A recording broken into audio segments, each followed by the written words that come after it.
there is a quiet dialogue that happens in a garden. It's a conversation that unfolds not in words, but in the unfurling of a new leaf, the slow turn of a sunflower towards the afternoon light, and the resilience of a seedling pushing through the soil. We are often told that to garden, one must possess a green thumb, some innate mystical ability. But this idea, this myth, does us a disservice. It positions us as masters, as commanders of a tiny green kingdom, and when a plant withers, we see it as a personal failure. But what if we reframed our role? What if we were not the master, but the student, the partner, the steward? The truth is, becoming a good gardener has less to do with magic and more to do with learning to listen. The first sentence in the garden's language is spoken by the sun. Before we can ever choose a plant, we must first understand the land itself. The ancients had a term for this, genius loci, the spirit of the place. It's an understanding that every location has a unique character, a unique set of strengths and weaknesses. Your task as a gardener is to become an expert in the genius loci of your own backyard, your patio, your windowsill. This begins with observation. Spend a day simply watching the light. Where does it land first in the morning? Where does it linger, hot and bright, in the peak of afternoon? Note the cool pockets of deep shadow. This path of the sun is the single most defining feature of your garden's potential. A tomato plant, which is essentially a vessel for converting sunlight into sugar, will languish in the shade no matter how much you will it to grow. To place it in a spot that receives 6, 7, or 8 hours of light is not to command it. It is to grant its most fundamental request. Once we understand the light, we can turn our attention to the foundation. The soil. Soil is not just dirt. It is not an inert medium. It is a vast, microscopic metropolis, a universe of bacteria, fungi, worms, and minerals that forms the literal groundwork for all life above it. To build a garden on poor, compacted earth is like building a house on sand. The modern temptation is to bypass this reality with chemical fertilizers, a quick fix that is like giving a plant an energy drink. It provides a short-term jolt, but it does nothing to build lasting health. The more sustainable, more patient path is to feed the soil itself. The single greatest tool we have for this is compost. It is the dark, crumbly magic of transformed life.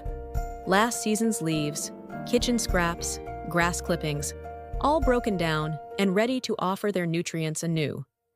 When you add compost to your soil, you are not just providing food. You are inoculating the earth with life. You are improving its structure so it can hold water like a sponge, and you're creating a resilient foundation that will support your plants for years to come.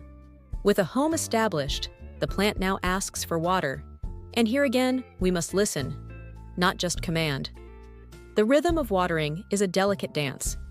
Too much, and we suffocate the roots, showing love as a form of drowning.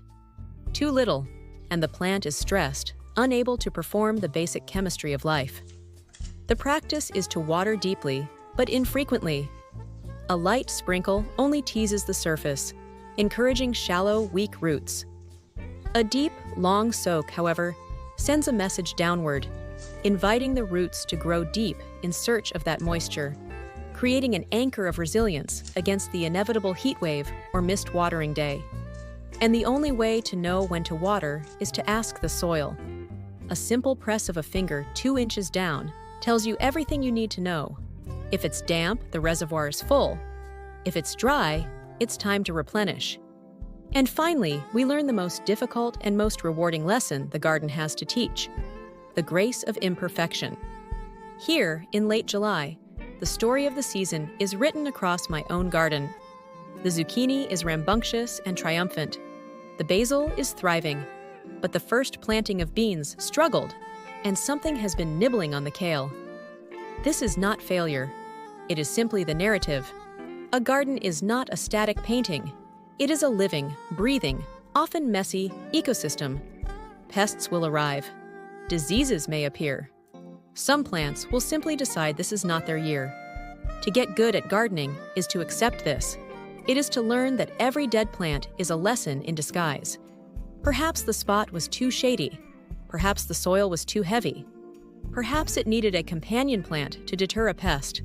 The goal is not a flawless, sterile showcase. The goal is a resilient, diverse, and living space where you are one participant among many. So if you wish to grow a garden, my advice is this: slow down. Put away the idea of a green thumb and pick up the practice of observation. Learn the language of your own small piece of the earth. Offer it good soil, the right amount of water, and your patient attention. You will be rewarded not just with tomatoes or flowers, but with something far more profound: a sense of place, a tangible connection to the cycles of life, and the quiet satisfaction of a conversation well tended.